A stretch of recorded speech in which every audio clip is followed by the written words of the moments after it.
नमस्कार दोस्तों। सुशांत सिंह राजपूत की मौत हुई थी 14 जून 2020 को। उसके कुछ महीने बाद इस केस में एंट्री हुई थी सीबीआई की। उस समय हालात ऐसे बन गए थे कि सीबीआई जल्दी ही इस केस में फैसला सुना देगी, लेकिन आज 1.5 साल होने को आया है और सीबीआई अभी तक कुंभकर्ण की नींद सोई हुई है। पिछले 1.5 साल से सीबीआई ने क्या किया क्या नहीं किया ये हर कोई जानता है। फिर भी करोड़ों लोग उम्मीद लगाए बैठे थे कि सीबीआई जो है ईमानदारी से अपनी रिपोर्ट सौंपेगी और जल्दी रिपोर्ट सौंपेगी, लेकिन सीबीआई की तरफ से कोई रिस्पांस नहीं आया और धीरे धीरे लोगों का विश्वास इंसाफ से उठता चला गया। पहले जहां हर इंसान जी जान से एसएसआर केस के इंसाफ के लिए आवाज़ उठा रहा था, वहीं आज गिनी चुनी आवाज़ें ही एसएसआर के समर्थन में उठती हैं। ऐसा नहीं है कि लोग अब जो है एसएसआर को इंसाफ नहीं दिलाना चाहते, लेकिन अब जो लोग हैं वो सीबीआई या इंसाफ से उनका पूरा भरोसा उठ चुका है।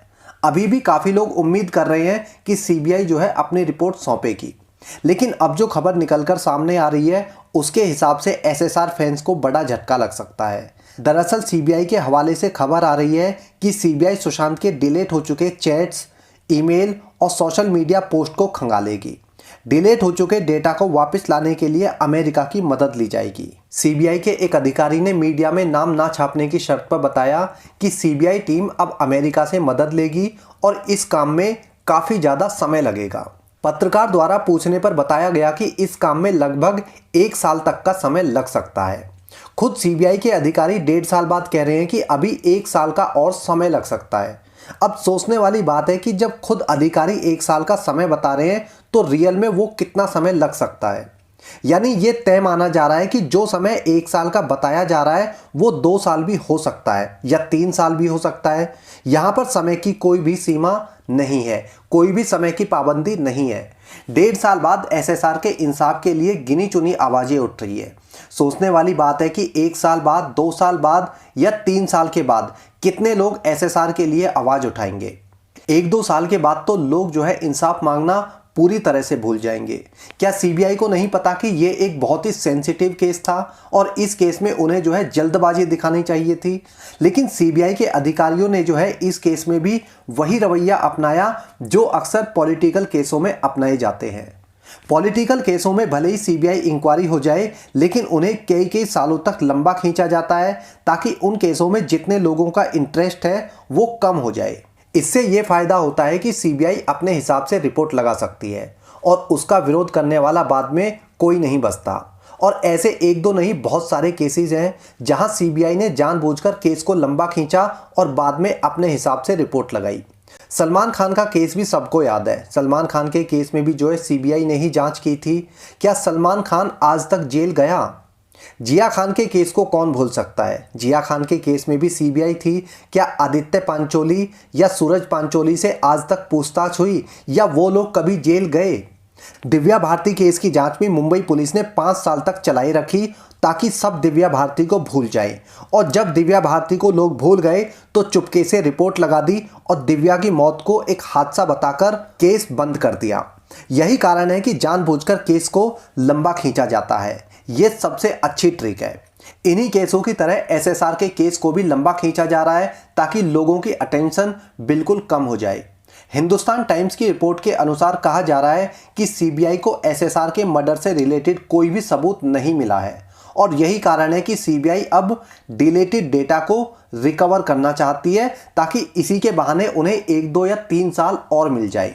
सीबीआई एक बहुत ही बड़ी जांच एजेंसी है, उसके लिए एक मर्डर केस कोई मुश्किल काम नहीं था, लेकिन खुद सीबीआई ने जो है इस केस को मुंबई पुलिस की तरह ढीला छोड़ के रखा, जिससे सीबीआई की नीयत साफ पता चल रही थी। कुछ लोगों को लग रहा होगा कि मैं नेगेटिव बातें कर रहा हूं, लेकिन मैं वही बोल रहा हूं जो सीबीआई के पिछले केसों का रिकॉर्ड बता रहा है।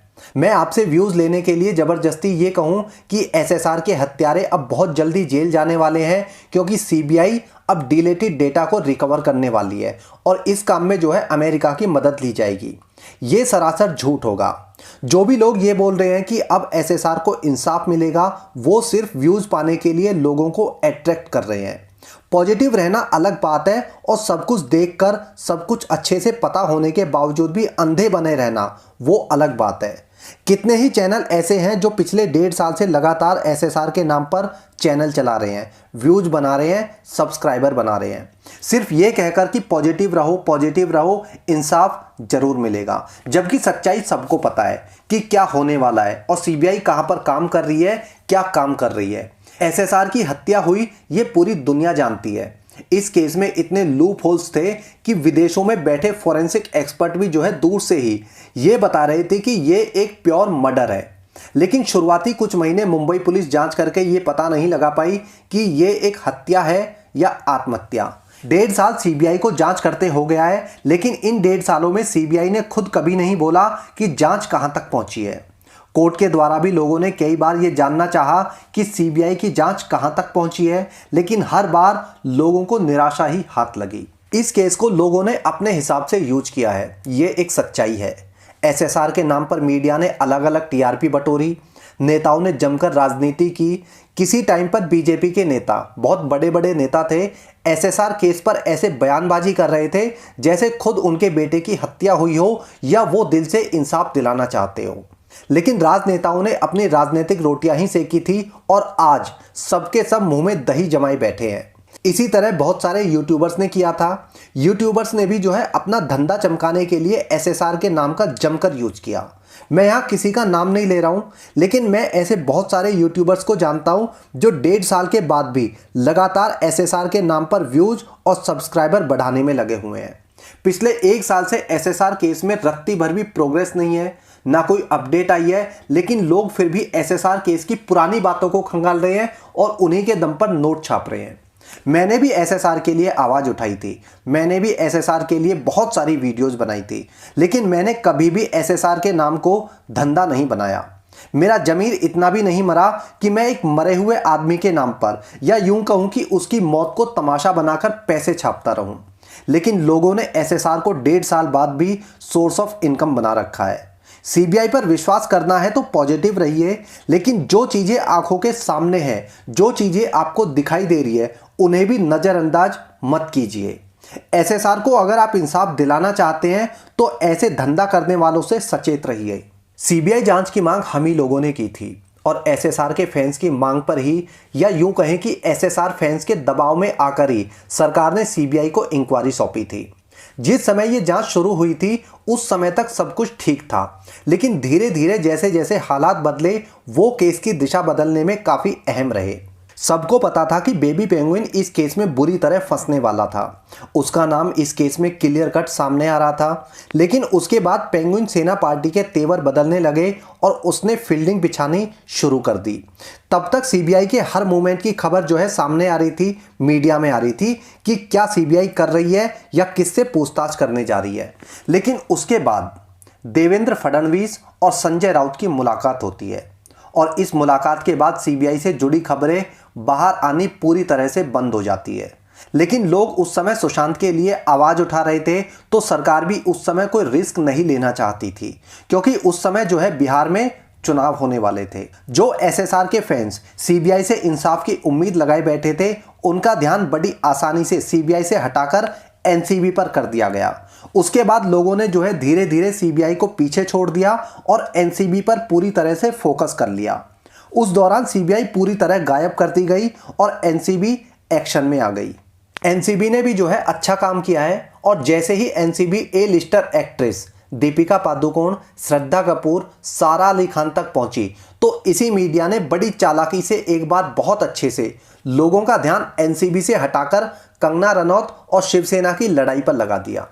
आप सबको वो सारे कांड याद होंगे। यानी धीरे धीरे लोगों का ध्यान बड़ी चालाकी से डाइवर्ट किया गया और इसका एक ही मकसद था कि इस केस को लंबा खींचा जाए, जो कि ऑलरेडी 1.5 साल लंबा खींचा जा चुका है।